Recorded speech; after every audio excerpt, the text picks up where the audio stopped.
So cost structures of the business, जब हम बात करते हैं cost structures of the business की, तो before like even doing any topic asset absorption costing और मार्जिनल कॉस्टिंग, हमें ये पता होना चाहिए कि बिजनेस के अंदर किस किस किस्म की कॉस्ट जो है वो एग्जिस्ट करती है। So there are multiple types of cost जो कि एक बिजनेस के अंदर एग्जिस्ट करती हैं। वन बाय वन करके हम हर कॉस्ट को देखते हैं और उनका ग्राफ भी आपको बनाना आना चाहिए, because even in cost accounting when we'll move to the next topics, तो हमारे पास ग्राफ बनाने की भी रिक्वायरमेंट आती है। सो The first cost is fixed cost. As the name suggests, fixed cost. Fixed cost एक ऐसी cost होती है जो कि by nature output के change होने की वजह से, या एक्टिविटी लेवल के चेंज होने की वजह से, या प्रोडक्शन के चेंज होने की वजह से वेरी नहीं करती है। So when we talk about fix cost, हम कहते हैं कि यार आप 5 यूनिट बनाओ या आप 500 यूनिट बनाओ, टोटल फिक्स कॉस्ट के ऊपर कोई फर्क नहीं आएगा। So fix cost do not vary as output varies, whether input is zero और is in large quantities, fix cost do not change, fix cost अपने बराबर ही रहती है। They are also referred to as overheads और indirect cost. Fix cost को हम लोग कभी कभार टर्मिनोलॉजी, बल्कि इनफैक्ट ज्यादातर हम टर्मिनोलॉजी ओवरहेड्स की यूज करते हैं या इनडायरेक्ट कॉस्ट की यूज करते हैं। एग्जाम्पल क्या है, आपका रेंट हो गया भाई, लेट से मैंने एक फैक्ट्री ली हुई है 500 स्क्वायर यार्ड की, तो अब उस फैक्ट्री का रेंट अगर 2 लाख रुपए है, तो इट डजेंट मैटर कि अब मैं उस फैक्ट्री के ऊपर 2 यूनिट बनाता हूँ, 20 यूनिट बनाता हूँ या 200 यूनिट बनाता हूँ, मुझे फैक्ट्री का रेंट उतना ही 2 लाख रुपए हर महीने पे करना है। So the fix cost we say does not change with the change in activity level. और अगर मैं इसका ग्राफ बनाना चाहूँ तो इसका ग्राफ एक हॉरिजॉन्टल लाइन बनेगा। आप देख रहे हैं यहाँ पे आपके सामने ग्राफ भी बना हुआ है, देखिए एक हॉरिजॉन्टल लाइन बनी हुई है कंप्लीटली। यूनिट चेंज होते जा रहे हैं, आपके जीरो से आप 100 पे गए, 100 से 200 पे गए, 200 से आप 500 पे 1000 पे, आपके यूनिट्स बढ़ते जा रहे हैं, लेकिन टोटल फिक्स कॉस्ट के ऊपर कोई इंपैक्ट नहीं आ रहा है। दैट्स व्हाई वी से कि it is fixed in nature, it's not going to change due to a change in output level. Then the second cost is variable cost. Variable cost fix cost का एकदम reverse है। Fix cost में हम कहते थे कि भाई अगर जीरो भी यूनिट बना रहे हो तब भी कॉस्ट फिक्स है, ज्यादा बनाओ कम बनाओ कॉस्ट क्या रह रही है, फिक्स रह रही है। लेकिन वेरिएबल कॉस्ट के अंदर भी से कि भाई अगर आप 0 यूनिट बनाओगे तो आपकी कॉस्ट भी क्या होगी, जीरो होगी। अगर जैसे जैसे आप प्रोडक्शन बढ़ाते जाओगे वैसे वैसे आपकी वेरिएबल कॉस्ट भी क्या होती जाएगी, इंक्रीज होती जाएगी। तो वेरिएबल कॉस्ट को डिफाइन करने के लिए भी say that variable cost is a type of cost which is identifiable slash traceable onto each unit produced। जिस कॉस्ट को आप हर यूनिट के ऊपर जब आप प्रोड्यूस करते हो और आइडेंटिफाई कर सको कि लेट से मैंने एक चेयर बनाई, अब आप आइडेंटिफाई कर सकते हो कि यार इस चेयर के ऊपर अगर लेट से उस चेयर का वजन टोटल लेट से 2 किलोग्राम है, तो उस चेयर के अंदर लेट से अगर वुड की चेयर है तो 2 किलोग्राम जो है वो वुड इस्तेमाल हुआ हुआ है, या प्लास्टिक की चेयर है तो 2 किलोग्राम प्लास्टिक इस्तेमाल हुआ हुआ है। दैट दैट डायरेक्ट मटेरियल जो कि हर चेयर के ऊपर आप आइडेंटिफाई कर पा रहे हो कि यार इसके ऊपर मटेरियल जो है वो इतना इतना इस्तेमाल हुआ है। सिमिलरली अगर लेट से आपकी एक चेयर बनाने में आपके लेबर को 2 घंटा लगा और आप लेट से लेबर को 1 घंटे का पर आवर बेसिस पे पर रुपए देते हो, तो 2 घंटे के होगा 2000 रुपए। तो अब आप उसको अगेन आइडेंटिफाई कर पा रहे हो क्या, ये जो चेयर मेरे सामने बन के रखी हुई है इसकी लेबर की कॉस्ट कितनी आई, लेबर को 2 घंटा लगा उसकी वजह से मैंने 2000 रुपए एक चेयर बनाने के लिए दी। सिमिलरली क्योंकि इसका वजन 2 किलोग्राम है, तो जो भी वुड की कॉस्ट है, लेट से मैं कहता हूँ वुड की कॉस्ट अगर 500 रुपीज पर केजी थी, तो 500 × 2 किया तो 1000 रुपीज इस कॉस्ट के इस चेयर के ऊपर जो वुड की कॉस्ट है वो निकल के आ गई। तो कहने का मतलब क्या है, देखो कुछ कॉस्ट ऐसी हैं जिसको आप पर यूनिट के ऊपर आइडेंटिफाई कर सकते हो, जबकि कुछ कॉस्ट ऐसी होती है जिनको आप पर यूनिट के ऊपर आइडेंटिफाई नहीं कर सकते, जैसे कि रेंट है।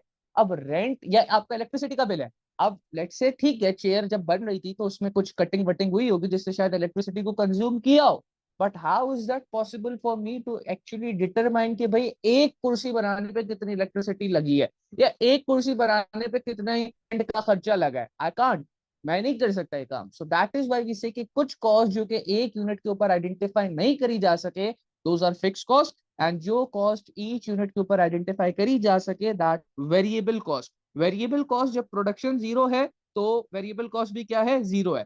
जैसे जैसे आप प्रोडक्शन को बढ़ाते जाओगे वैसे वैसे वेरिएबल कॉस्ट भी बढ़ती जाएगी। They are also known as direct cost as they are directly attributable to the output, कि हर यूनिट के ऊपर आप उसको आइडेंटिफाई कर सकते हो कि भाई कितनी कॉस्ट लगी है।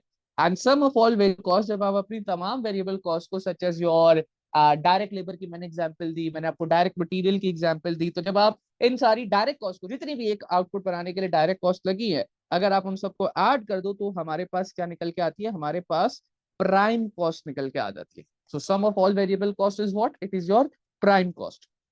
और अगर वेरिएबल कॉस्ट का ग्राफ बनाने की बात करें, so it's going to be a horizontal, it's not going to be horizontal, it's going to be an upward sloping line. जैसे कि आप देखते हो कि जैसे जैसे यूनिट बढ़ रहा है, 100 यूनिट से 200 पे गए, आपकी कॉस्ट 50 से 100 पे चली गई।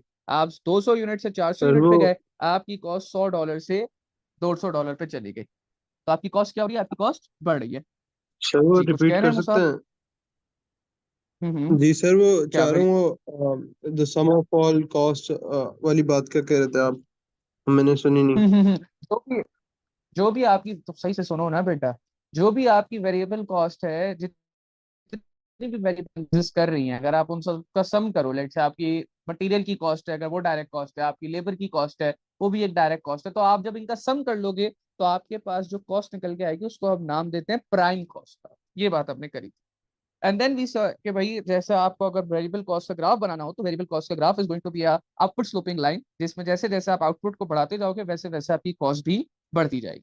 Then the third type of cost is stepped cost. Stepped cost, as the word suggests, they are going to look like steps, यानी कि ये वो कॉस्ट होती हैं जो कि at a certain activity level fix रहती हैं, और फिर अचानक से बढ़ती है, और फिर एक सर्टेन एक्टिविटी लेवल के लिए फिक्स रहती है, और फिर अचानक से बढ़ जाती है। इसकी एग्जांपल दे सर, तो इसकी एग्जांपल आजकल आपने ये इलेक्ट्रिसिटी के बिल्स के अंदर सुना होगा ना, कि एक सर्टेन नंबर ऑफ यूनिट से ज्यादा अगर आप इलेक्ट्रिसिटी कंज्यूम कर लो, तो आपका बिल एक सर्टेन अमाउंट से ज्यादा आएगा। लेट से मेरे ख्याल से ऐसा कुछ है कि अगर आप 500 यूनिट बिजली के इस्तेमाल कर लो, तो फिर आपका बिल जो है वो अब 12,000 तो फिक्स आएगा ही आएगा, और उसके ऊपर यूनिट्स के चार्जेस अलग से लगेंगे। तो इस तरीके की आपकी, इसी सिमिलरली अगर मैं बात करूं, आपका जो ये जो क्या कहते हैं, करीम वाला तो नहीं, करीम वाला तो ऊबर करीम तो सेमी वेरिएबल कॉस्ट।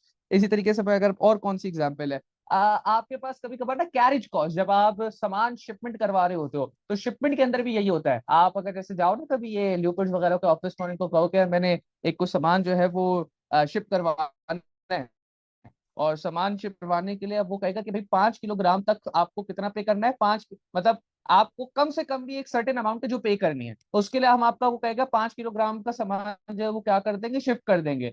और फिर 5 किलोग्राम से 10 किलोग्राम तक की ये कॉस्ट है, 10 किलोग्राम से 15 किलोग्राम तक की ये कॉस्ट है। तो बेसिकली उसने क्या किया है, उसने कहा कि भाई अगर आपके यूनिट्स, लेट से मैं यहाँ पे अगर किलोग्राम रख लूँ यूनिट्स की जगह, वो कह रहा है अगर 100 किलोग्राम तक आपकी क्या आपका प्रोडक्ट है, तो यू जस्ट हैव टू पे मी $50।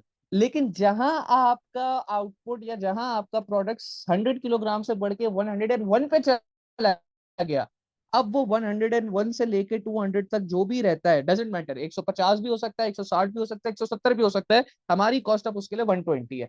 सिमिलरली अब अगर आपका प्रोडक्ट या जो उसका लेट से जो किलोग्राम है, अगर वो 200 से बढ़ के 201 पे चला गया है, तो 201 से लेकर 300 तक के लिए अब हमारी कॉस्ट फिक्स है $250। तो आप ये जाके इवन अगर आप गूगल भी करोगे, तो आपके पास आ जाएगा शिपमेंट कंपनीज की जो कॉस्टिंग होती है, वो इसी के ऊपर बेस्ड होती है कि वो एक सर्टेन लेवल ऑफ आउटपुट तक या एक सर्टेन रेंज ऑफ आउटपुट तक अपनी कॉस्ट फिक्स रखते हैं, और फिर जैसे ही वो सर्टेन रेंज ऑफ आउटपुट से अगली रेंज ऑफ आउटपुट पर आप चले जाते हो, तो आपकी कॉस्ट अचानक से एकदम इंक्रीमेंट होती है, इंक्रीज कर जाती है, और फिर वो नेक्स्ट लेवल ऑफ एक्टिविटी तक क्या रहती है, फिक्स रहती है। जब तक लेट से यहाँ पे था हमारे पास के 0 से 100 तक वो $50 रही, फिर 100 से 200 तक वो $120 रही, एंड देन फ्रॉम 200 to 300 वो $250 रही। अब 200 to 300 के बीच में आपका 280 का किलोग्राम का वजन हो या 270 के किलोग्राम का वजन हो, आपकी कॉस्ट क्या रहेगी, कॉस्ट $250 ही रहेगी। तो these type of cost are known as step cost. Then हमारे पास होता है सेमी वेरिएबल कॉस्ट, जो कि टेस्ट भी अच्छा खासा होता है। सेमी वेरिएबल कॉस्ट आपका स्टेप कॉस्ट से थोड़ा डिफरेंट है, और इसकी एग्जांपल्स आपको बहुत कॉमन ही मिल जाएंगी। जैसे मैंने अभी आपको रेफर भी किया था कि करीम हो गया या उबर हो गया, जितनी भी जो आपकी राइडिंग सर्विसेज है जो लेके जाती हैं, तो करीम बुक करो ना, तो करीम अगर आप अपने घर से बैठे हुए सिर्फ ये अगली गली में जाने के लिए भी बुक करो, तो you have to pay them a fixed amount. वो उनका 120 या 150 रुपीज कुछ होता है, जितनी भी ड्राइविंग सर्विसेज हैं, चाहे करीम उबर यंगो जो भी चल रही है, उनका एक फिक्स्ड होता है। आपने गाड़ी बुक करा ली, अब आपको भले अगली गली तक ही जाना है ना, जो कि बहुत ही 2 मिनट का शायद डिस्टेंस हो या 3 मिनट का डिस्टेंस हो, लेकिन अगर आपको अगली गली तक भी जाना है, तो अब आपको फिक्स कॉस्ट पे करनी पड़ेगी, विच इज 150 रुपीज लेट से। अब अगर उस 150 रुपीज के अंदर आपको कुछ किलोमीटर्स भी अलॉट होता है कि भाई इस 150 रुपीज जो फिक्स कॉस्ट है, इसमें आप 5 किलोमीटर के रेडियस के अंदर अंदर तक जा सकते हो, उसके ऊपर देन जैसे ही आप 5 किलोमीटर से आगे 6 किलोमीटर या 7 किलोमीटर पे जाओगे, तो आपको पर किलोमीटर एडिशनल चार्ज होगा। तो 150, वो क्या 150 रुपये आपने करीब बुक कराई है, तो आप 150 रुपए दो, और उसके अंदर हम आपको 5 किलोमीटर भी दे रहे हैं। लेकिन जहां पे आप 5 किलोमीटर से ऊपर आपका डिस्टेंस जाएगा, वहां पे हम पर किलोमीटर आपके ऊपर एडिशनल चार्ज करेंगे। तो अगर आप इस कॉस्ट को रियलाइज करो, तो ये जो करीम की गाड़ी, लेट से मैंने एक गाड़ी बुक कराई यहाँ से, लेट से अपने लेट से अकेडमी आने के लिए, ठीक है। अब मैंने यहाँ से अपने अकेडमी आने के लिए गाड़ी बुक कराई, तो उसका लेट से फेयर बन गया 900। अब उन जो फिक्स कॉस्ट है वो कितनी है, उन्होंने कही भाई 150 रुपीज जो है वो हमारी फिक्स कॉस्ट है, जो कि आपको गाड़ी बुक कराने पे देनी है। और बाकी जो इंक्रीमेंटल 750 है वो क्योंकि आपका डिस्टेंस ज्यादा हुआ है, तो इस वजह से आपको पे करनी पड़ेगी। तो अब यहाँ पे देखो, ये जो 150 का एलिमेंट है, ये तो मैं चाहे 1 किलोमीटर ट्रेवल करूं, 2 किलोमीटर ट्रेवल करूं या 10 किलोमीटर ट्रेवल करूं, तो मुझे पे करना ही करना है। Is the element of fix cost. और उसके ऊपर पे जैसे जैसे मेरे किलोमीटर्स बढ़ते जाएंगे, मेरी जो कॉस्ट है वो भी क्या होती जा रही है, बढ़ती जा रही है। Making it a what, making it a semi variable cost. तो अगर मैं इसका ग्राफ बनाना चाहूँ, तो उसका ग्राफ देखे कैसा होगा, कि भाई करीम वाले कह रहे हैं बुक कराओ, तो 0 किलोमीटर माल करो। इवन क्या आपने देखा भी होगा कि करीम अगर आप बुक करा लो, या कोई भी ड्राइविंग से आप बुक करा लो, और बुक कराने के कुछ सर्टेन टाइम कैंसिल करो, तो आप गाड़ी में बैठे भी नहीं, आपने सर्विस इस्तेमाल भी नहीं करी। यानी आपका जो आपने लेट से जो कॉस्ट आपकी जो की चाहिए थी, आपका आउटपुट कह लो कि किलोमीटर्स अगर है, तो 0 किलोमीटर पे भी आपको वो जो उनकी फिक्स कॉस्ट है वो आपसे चार्ज करते हैं, आपके अकाउंट को नेगेटिव में डाल देते हैं। ये 750 तुमने पे करना ही करना है, क्योंकि आपने हमारी सर्विस बुक कर ली थी।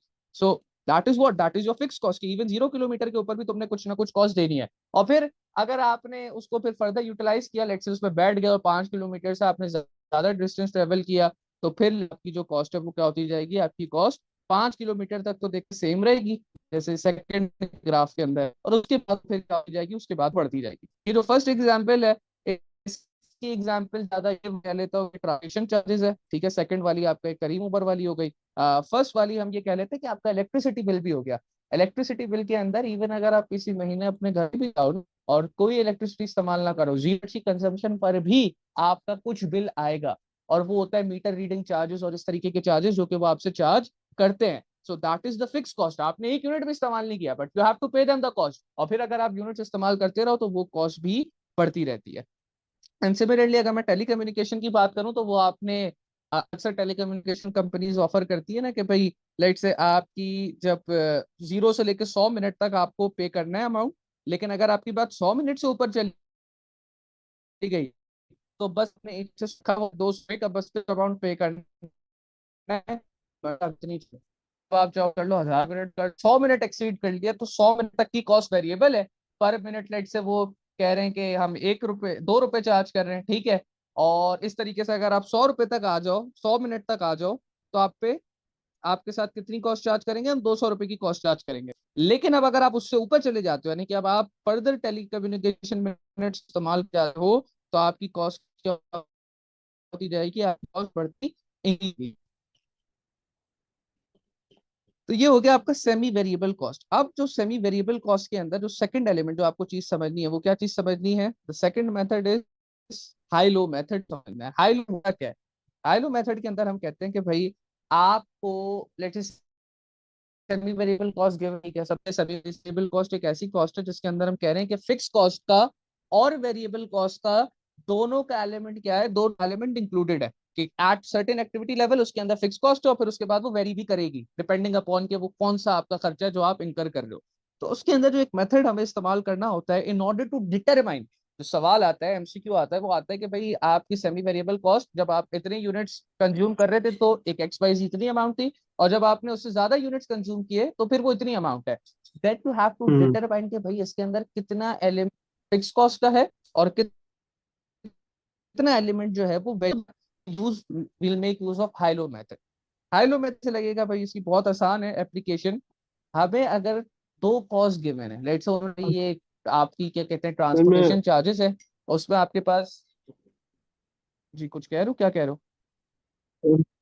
सर सेमी मुझे स्टेप्ड कॉस्ट तक सही समझ आया, लेकिन सेमी सेमी वेरिएबल कॉस्ट पे ना थोड़ा लाइक ठीक है, सही नहीं आया समझ में। समझ लो तो तो बता आप देता हूँ। आगे बढ़ रहे हैं तो मुझे आगे वाला थोड़ा ठीक है, तो मसला कर रहा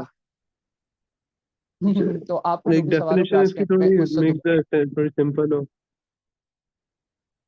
क्लास के एंड में क्या कहते हैं मूसा, जो भी सवाल आ रहा है क्लास के एंड, ठीक है।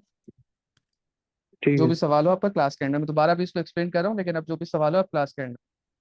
तो सेमी वेरिएबल कॉस्ट अब आपके पास, मैं दोबारा से एक्सप्लेन कर देता हूँ। सेमी वेरिएबल कॉस्ट वो कॉस्ट है जिसके अंदर आपका फिक्स कॉस्ट का भी एलिमेंट इंक्लूडेड हो और वेरिएबल कॉस्ट का भी एलिमेंट क्या हो, इंक्लूडेड हो। यानी कि हम ये कह रहे हैं कि भाई, जैसे मैंने आपको एग्जांपल दी थी किसकी, करीम की, कि अगर आप करीम बुक कराते हो तो करीम बुक कराते हुए ही आपके ऊपर एक फिक्स कॉस्ट पड़ जाती है 150 रुपीज की। अब रिगार्डलेस ऑफ द फैक्ट कि आप करीम को इस्तेमाल करते हो या आप इस्तेमाल नहीं करते, यू हैव टू इंकर व्हाट, यू हैव टू इंकर फिक्स कॉस्ट। अब आपको 150 रुपये देने हैं। अब अगर आप एडिशनल किलोमीटर्स उस करीम के अंदर ड्राइव करोगे तो your variable cost and semi variable cost will keep on increasing, क्योंकि अब आप ज्यादा किलोमीटर्स कंज्यूम करते जा रहे हो। तो जब भी सेमी वेरिएबल कॉस्ट की बात है, जस्ट अज्यूम के मैं किसकी बात कर रहा हूँ, सर जो बात कर रहे हैं वो करीम वगैरह की बात कर रहे हैं कि भाई तुमने बुक कराई, तुम्हारी फिक्स कॉस्ट इंकर हो गई है। जितना तुम ज्यादा डिस्टेंस किलोमीटर उस करीम के अंदर ट्रेवल करोगे, उतनी तुम्हारी कॉस्ट क्या होती जाएगी, उतनी तुम्हारी कॉस्ट बढ़ती जाएगी। अब जो मैं नेक्स्ट बात कर रहा था कि लेट्स से अगर आपके पास एक सेमी वेरिएबल कॉस्ट गिवन है और आपसे पूछा हुआ है उसने कि भाई डिटरमाइन कर कि कितना एलिमेंट उसके अंदर इंक्लूडेड है एंड कितना element of variable cost per unit उसके अंदर इंक्लूडेड है, तो we will make use of high low method. अब हाई लो मेथड क्या है भाई? It is a method to separate fix cost and variable cost from semi variable cost. और बहुत सिंपल मेथड है। लेट्स से आपके पास कॉस्ट गिवन है, यहाँ पे जैसे आप एग्जांपल देखो, हमने कहा हुआ है कि भाई कॉस्ट गिवन है, जब $10,000 की आपकी सेमी वेरिएबल कॉस्ट है तो आप 1000 यूनिट्स प्रोड्यूस कर रहे हो। और जब आपकी सेमी वेरिएबल कॉस्ट 10,000 से बढ़ के 14,000 हो गई तो आप 2,000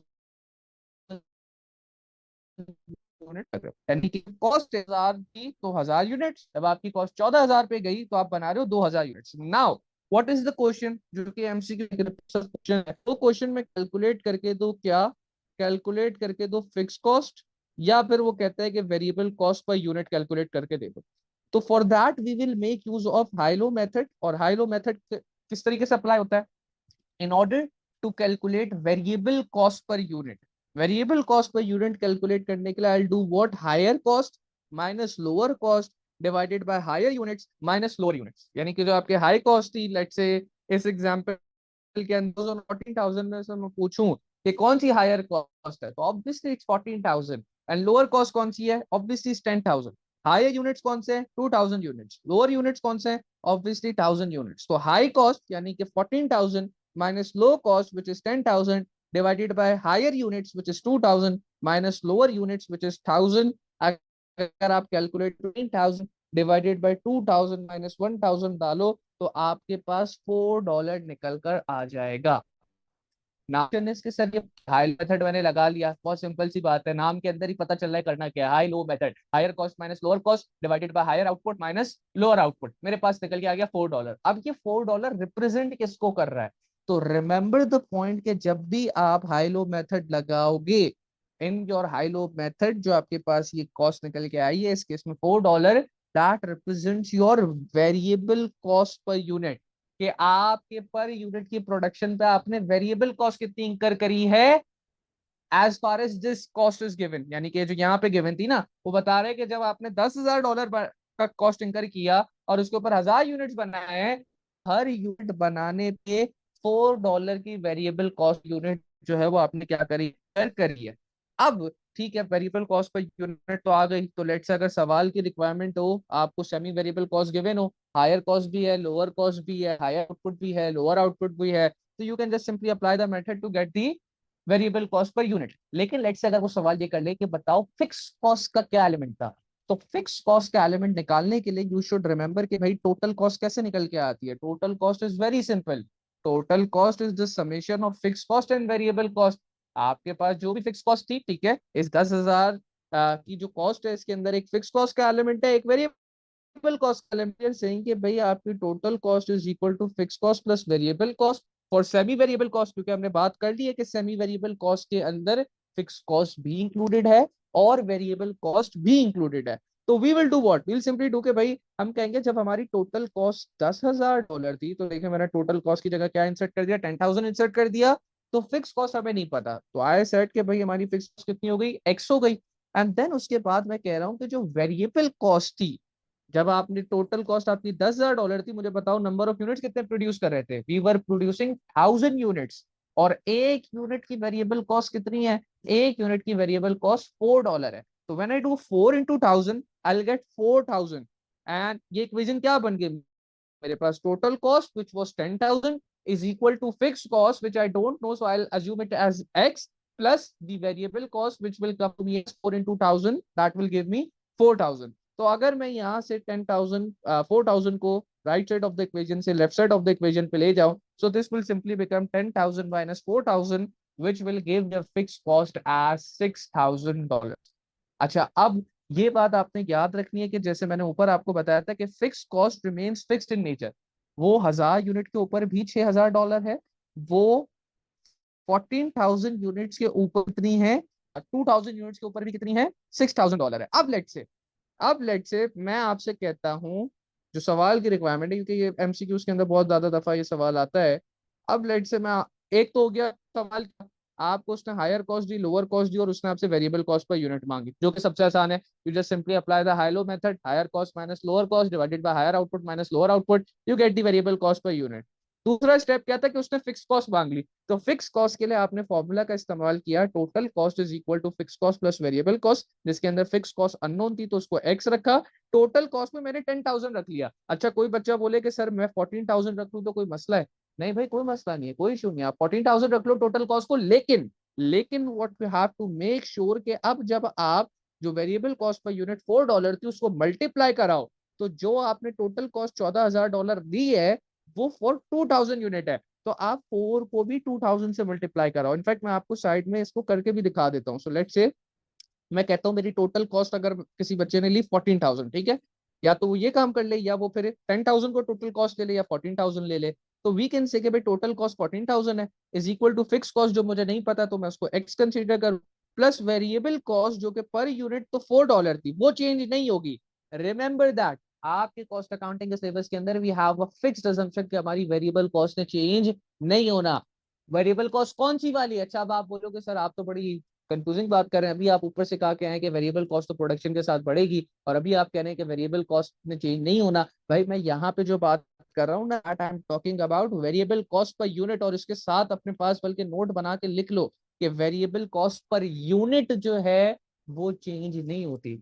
हाँ देखो, अब 1 यूनिट बनाओगे तो $4 है, 2 यूनिट बनाओगे तो $8 है, तो टोटल वेरिएबल कॉस्ट चेंज हो जाना है, लेकिन ए ऊपर जो वेरिएबल कॉस्ट इंकर हो रही है उसने चेंज नहीं होना। So I still multiply the 4, but अब ये जो $14,000 हुई थी that was at an activity level of 2,000 unit. So I'll do what? X plus 4 into 2,000, which will give me what? Which will give me 8,000. So this will become X plus 8,000 equal to 14,000.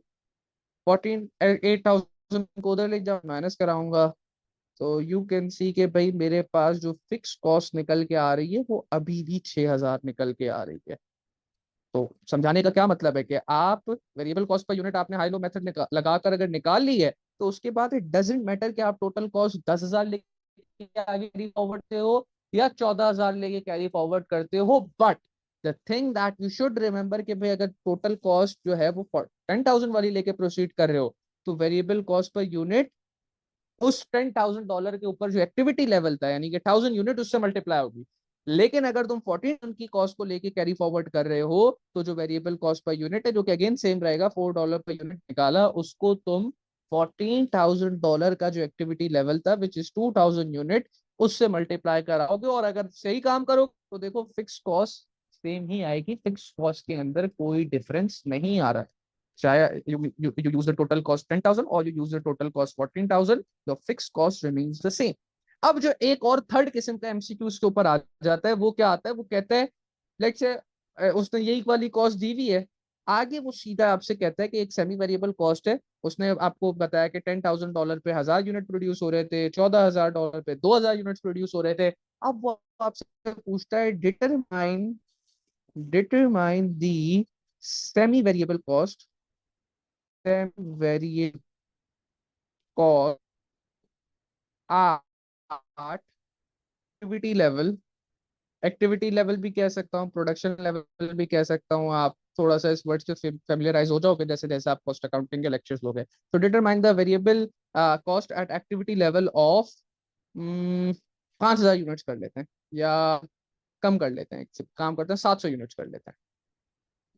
वो कहता है कि भाई मुझे उसके आपको higher और lower method लगाने के लिए आपको एक हायर कॉस्ट दी, लोअर कॉस्ट दी, हायर कॉस्ट की एक्टिविटी लेवल बताया, लोअर कॉस्ट का एक्टिविटी लेवल बताया, और सवाल में उसने पूछा कि बताओ सेमी वेरिएबल कॉस्ट क्या होगी, determine the total semi variable cost at activity level of 700 units. तो देखो अब इस तरीके के सवाल में पहला स्टेप तो यही है कि तुम हाई लो मेथड लगा के जो है वेरिएबल कॉस्ट पर यूनिट को निकालो, जो तुमने निकाल ली थी पहले स्टेप में $4 पर यूनिट। दूसरा स्टेप भी यही है कि तुम फिक्स कॉस्ट डिटरमाइन करो, जो मैंने आपको बता दी कि आप either by using $10,000 as total cost or by using $14,000 as your total cost determine कर सकते हो। थर्ड स्टेप क्या है, विच इज वेरी सिंपल। भाई टोटल कॉस्ट का क्या फॉर्मूला है, टोटल कॉस्ट का फॉर्मूला है total cost is equal to आपकी वेरिएबल फिक्स कॉस्ट, क्योंकि हमें पता है फिक्स रहेगी चाहे मैं कितने भी यूनिट्स बना लूं, प्लस वेरिएबल कॉस्ट। तो फिक्स कॉस्ट आपने ऊपर निकाली थी, कितनी निकाली थी, दैट डज नॉट मैटर कि अब आप 700 यूनिट 2000, आपकी फिक्स कॉस्ट में 6000 ही रहना है, plus variable cost per unit आपको पता है $4 थी। और अगर आप 700 यूनिट्स बना रहे हो तो आप इसको सिंपली 4 into 700 कर दो, तो you will get 6000 plus 2800 which will get me $8,800. That is your total semi-variable cost. I should write it as total semi-variable cost. Total semi-variable cost. तो ये तीन कैटेगरी के सवाल हैं जो कि वो हाई लो मेथड से आपसे सॉल्व करवाने की कोशिश करता है। व्हेनेवर यू सी कि भाई दो डिफरेंट एक्टिविटी लेवल्स दिए हुए हैं और उन दो डिफरेंट एक्टिविटी लेवल्स पे दो डिफरेंट कॉस्ट गिवन है, और वो आपसे कुछ इस तरीके की फिक्स कॉस्ट की चीज मांगता है, या आपसे वेरिएबल कॉस्ट पर यूनिट मांगता है, या आपसे वो कहता है कि बताओ क्या टोटल कॉस्ट होगी अगर हम एक different level of activity produce करते हैं। तो मैंने आपको बता दिया, तीनों सवाल इनफैक्ट करके दिखा दिए कि भाई सबसे पहले सवाल की रिक्वायरमेंट कोई भी हो, अच्छा मजे की बात यह कि इस तरीके के सवाल पर रिक्वायरमेंट कोई भी हो, चाहे वो आपसे वेरिएबल कॉस्ट पर यूनिट मांगे, चाहे फिक्स कॉस्ट मांग ले, या चाहे वो आपसे एक डिफरेंट एक्टिविटी लेवल के ऊपर टोटल कॉस्ट मांग ले, आपको स्टेप वही लगाना है। पहले हाई लो मेथड से वेरिएबल कॉस्ट पर यूनिट निकालोगे, सेकंड स्टेप के अंदर कोई भी एक टोटल कॉस्ट रख के, जैसे कि इस केस में 10,000 14,000 थी, कोई भी एक उसमें से अपनी मर्जी से उठाओगे, उसके यूज करते हुए उसको इस्तेमाल करते हुए वेरिएबल कॉस्ट पर यूनिट और उसका एक्टिविटी लेवल इंसर्ट करोगे, you will get the fix cost. That is your second step. और थर्ड स्टेप अगर उसने कहा हुआ है, लेट्स से अगर उसने एक टोटल कॉस्ट मांगी हुई at a completely different activity level, जैसे कि जो कॉस्ट गिवन थी वो 1000 यूनिट और 2000 यूनिट के लिए गिवन थी, लेकिन उसने मुझसे कॉस्ट मांग 700 यूनिट्स के लिए ली, तो I can not determine the cost at the activity level of 700 units without knowing the fix cost and the variable cost per unit. तो यहाँ पे जो 8800 आया है, ये वेरिएबल कॉस्ट पर यूनिट या फिक्स कॉस्ट के बगैर नहीं आ सकता। सो that is your semi variable cost, और इससे रिलेटेड जो एमसीक्यू आता है उस पर भी हमने डिस्कशन कर ली। देन योर मोर और less last type of cost is sunk cost. और संक कॉस्ट हम कहते हैं कि वो कॉस्ट होती है जो कि डिसीजन मेकिंग पर परस्पेक्टिव से इररेलेवेंट होती है। क्या एग्जांपल है सर डिसीजन मेकिंग परस्पेक्टिव से इररेलेवेंट होने की? देखो अगर मैं और तुम मिलके अभी एक बिजनेस स्टार्ट करने का सोचते हैं, ठीक है, let's say we plan to start a dairy farm, ठीक है, और उस डेयरी फार्म के अंदर स्टार्ट, क्या मतलब मैं और तुम अगर आज एक बिजनेस करना चाहें, तो मुझे नहीं पता तुम लोगों को क्या लगता है तुम्हारा पहला स्टेप क्या होगा, बट पहला स्टेप सर्टेनली भैंस खरीदना तो नहीं होगा, ठीक है। अगर मैं डेयरी फार्म भी स्टार्ट करना चाह रहा हूँ तो मेरा पहला स्टेप भैंस थोड़ी खरीदूंगा मैं जाके कि 100 भैंस खरीद के लाके मैंने बांध दी, no that's not how it to happen. अगर मैं और तुम थोड़े से भी बादशाहूर हैं, पढ़े लिखे तो छोड़ दो, अगर थोड़े से भी बादशाहूर हैं, कोई भी अगर बिजनेस के थोड़ी भी सेंस रखते हैं, तो पहले we will do market research कि भाई मैं अगर डेयरी फार्म स्टार्ट करना चाह रहा हूँ, मैं बेचूंगा कहाँ से, मैं जो भैंस खरीदूंगा तो खरीदूंगा कहाँ से, मुझे क्या कॉस्ट आएगी, मैं कितना कमा सकता हूँ, क्या ये बिजनेस प्रॉफिटेबल बनेगा भी या नहीं बनेगा। ठीक है, डिपेंडिंग अपॉन हमारी इन्वेस्टमेंट कितनी है, हमारी रिसर्च वेरी करेगी। अगर तो हम एक बहुत बड़ा बिजनेस करना चाह रहे हैं तो हमारी रिसर्च भी बहुत बड़ी होगी, और अगर हम एक छोटे लेवल पे बिजनेस करना चाह रहे हैं तब भी still we will do some sort of research, right. और उस थोड़ी बहुत रिसर्च के अंदर भी कॉस्ट तो इनकर होगी। लेट से मैंने ऐसी डेयरी फार्म खोलने के लिए एक बंदा रख लिया, जिससे मैंने कहा कि यार तुम्हारा काम ये है कि तुम जगह जगह जाके दूध वाली दुकानों पे पूछो कि अगर मैं आपको दूध सप्लाई करना चाहूँ तो क्या, और लेट से कोई एक XYZ बेटर सर्विस दूं मैं आपको, तो क्या आप उससे दूध खरीदोगे, ताकि मुझे पता चल सके कि यार मेरे प्रोडक्ट की मार्केट में कोई एक्सेप्टेबिलिटी है भी या नहीं है। लेट से मैं कुछ भी डिफरेंट करना चाह रहा हूँ, जैसे कि एक मैंने चीज अभी एक दूध की दुकान पे देखी कि वो दे डेयरी का ही दूध रहा है, यानी कि जिस तरीके से पाकिस्तान में होता है जिसको हम लूज मिल्क कहते हैं, खुला दूध कहते हैं, वो खुला दूध ही दे रहा है लेकिन उसको पैकेज करके दे रहा है। लाइक उसने एक प्लास्टिक की थैली बनाई है जिसको उसने ब्रांडिंग वगैरह करी हुई, और वो पैकेज फॉर्म में आता है और पैकेज रखा जाता है, not like it is not packagement but it is still package, यानी कि उसके ऊपर कोई ट्रीटमेंट वगैरह कुछ नहीं हो रहा, लेकिन बस उसने जो है ना एक प्लास्टिक की बड़ी अच्छी सी सीलिंग वाली पैकिंग लगा के वो उसको बेच रहा है। So let's say we are doing some sort of innovation, तो मैं देखूंगा कि यार इसके मार्केट में कुछ एक्सेप्टेबिलिटी है या नहीं है, ठीक है। और वो एक्सेप्टेबिलिटी चेक करने के लिए कुछ कॉस्ट होगी। लेट्स से मैंने बंदा रख लिया, उस बंदे को तो तनख्वाह देनी है ना। मैंने बिजनेस ही स्टार्ट किया, मैंने भैंस नहीं खरीदी, मैंने दूध नहीं बेचा, लेकिन वो बंदे का तनख्वाह, उस बंदे के जो पैसे हैं वो तो मेरे सर पे चढ़ गए, वो तो मुझे पे करने ही करने महीने के एंड पे। अब महीने भर बाद उस बंदे ने एक रिपोर्ट बनाई और वो रिपोर्ट में लाके कहता है कि नहीं भाई, यहाँ पे तो कोई बंदा जो आप इनोवेशन लेके आना चाहते हो उसके लिए रेडी नहीं है, the market is not ready for your product. तो मैंने बोला यार ये तो बड़ी बुरी न्यूज है। तो उसने बोला हाँ ठीक है, ये तो बड़ी बड़ी बुरी न्यूज है, लेकिन मेरा महीना हो गया, मेरे पैसे दे दिया। तो मैं उसको ये थोड़ी कहूंगा नहीं यार अब तो मैं कारोबार ही नहीं कर रहा, ये तो हमारी न्यूज के बाद तो कारोबारी मेरे किसी काम का नहीं आया, I can't pay you, no that's not how it's going to work. आपको उसको पैसे देने हैं, वो अपना काम कर चुका है। अब इसकी रिपोर्ट के बाद चले छोड़े, रिपोर्ट जैसी भी आई, अब आप डिसाइड करोगे या तो काम करना है या नहीं करना। लेकिन अब आपके डिसीजन, अब सुनना, मैंने क्या कहा, sunk cost और those type of costs which are irrelevant from the decision making perspective। उस बंदे को लेट से मैंने तनख्वाह दी 60,000 रुपए, क्या मैं डिसीजन लेते हुए कि कारोबार स्टार्ट किया जाए या ना, 60,000 रुपए देखूंगा? No, they are irrelevant, they are gone. फर्क ही नहीं पड़ता कि मैं कारोबार स्टार्ट करूं ना करूं, वो पैसा जा चुका है। So research cost is one of the very major type of sunk cost. बड़े बड़े प्रोजेक्ट्स होते हैं जिसमें आप लाखों रुपए, और इनफैक्ट लाखों रुपए तो मैं कम कर रहा हूँ, जो बाकी प्रोजेक्ट्स के अंदर रिसर्च चाहिए होती है उसके अंदर आप करोड़ रुपए भी लगा दे तो रिसर्च करके पता चलता है कि यार ये तो फिजिबल ही नहीं है। Then you don't get into the operations, because आप कहते हो कि यार ठीक है, रिसर्च कर ली, जो मेरे दिमाग में बात चली थी पता चल गया उसकी एक्सेप्टेबिलिटी नहीं है। अब आप उस प्रोडक्ट को लॉन्च नहीं करोगे, क्यों? क्योंकि आपको पता चल जाएगा लॉन्च करने में तो और बड़ा नुकसान है। आप संक कॉस्ट का छोटा नुकसान बेयर कर लोगे बजाय बड़े नुकसानों के। तो लेकिन once your sunk cost is done, यानी कि आपकी रिसर्च कॉस्ट वगैरह सारी हो गई, अब अगर, अच्छा लेट्स से पॉजिटिव रिपोर्ट भी आ गई ना, तो हमने तो अभी बात की नेगेटिव रिपोर्ट है, पॉजिटिव रिपोर्ट भी आ गई, तो उस बंदे को तो पैसे दे दिए थे। अब जब मैं ये सोचूंगा कि यार ठीक है, अब मैं कह रहा हूँ कि यार मैं लेट्स से महीने का एक स्पेसिफिक लीटर ऑफ टन जो है वो मिल्क बेचूंगा और उसमें मेरा इतना रेवेन्यू आएगा, मेरी भैंस को पालने की कॉस्ट इतनी होगी, सारी चीजें मैं सोच रहा हूँ। तो इसके अंदर क्या मैं उसके 60,000 रुपए सोचूंगा जो मैं ऑलरेडी पे कर चुका हूँ? दे आर अगेन इररेलेवेंट भाई। अब अगर मुझे कारोबार स्टार्ट करना है, मुझे लेट से जो भी डेयरी फार्म बनाना है, उसको वो बंदे का 60,000 रुपए मैटर ही नहीं करता, दैट इज गॉन। हाँ, अगर मैं उसको कोई और पोजीशन देके एज ए सुपरवाइजर वगैरह रखना चाह रहा हूँ तो दैट इज रेलिवेंट, मैं कहूंगा कि यार सुपरवाइजर की सैलरी है। लेकिन जो पहले का रिसर्च की बेस पर उसको जो पैसे देने थे वो जा चुके हैं। अब मैं कारोबार स्टार्ट करूं ना करूं, दोस्त, that money is gone, and that is since is not that is irrelevant from the decision making perspective. क्योंकि ना ही तो, एक और आपको मैं थोड़ा सा एक मुश्किल सा, थोड़ा सा तो नहीं, बस याद रखने के लिए वर्ड बताऊं, हमारा बिजनेस करते वक्त या डिसीजन मेकिंग करते वक्त जो फोकस होता है that is on the incremental cost या इंक्रीमेंटल रेवेन्यू, कि मेरे डिसीजन से मुझे कौन सी ज्यादा कॉस्ट पे करनी पड़ेगी या कितना ज्यादा मैं रेवेन्यू कमा सकता हूँ। जो हो चुका that is done, that is not going to impact my decision making at all.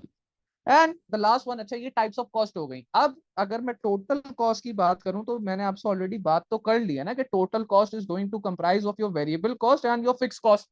अच्छा लेकिन इसके अंदर एक बात अभी रह गई थी, जब मैं कोई चीज प्रोड्यूस करूंगा, हम कहते कि sir even at zero production level आपकी कुछ ना कुछ फिक्स कॉस्ट एग्जिस्ट करेगी। And when I am saying कि मेरी total cost variable cost plus fix cost के बराबर है, तो इफ आई से कि यार even at output level zero, जब मेरा आउटपुट जीरो है, तब क्या मेरे बिजनेस की कोई कॉस्ट है कि नहीं है? टोटल कॉस्ट की बात कर रहा हूँ, तो डेफिनेटली कुछ ना कुछ टोटल कॉस्ट है। क्यों? क्योंकि जैसा आपको बताया कि भाई business even at output zero, ऊपर आपको फिक्स कॉस्ट का कर्व भी दोबारा दिखा देता हूँ, इवन एट आउटपुट जीरो आपके बिजनेस की फिक्स कॉस्ट एग्जिस्ट कर रही थी, जिसको हमने एक्स डॉलर लिखा हुआ है, मैं इसको $500 कर लेता हूँ आपको समझाने के लिए, एग्जिस्ट कर रही थी।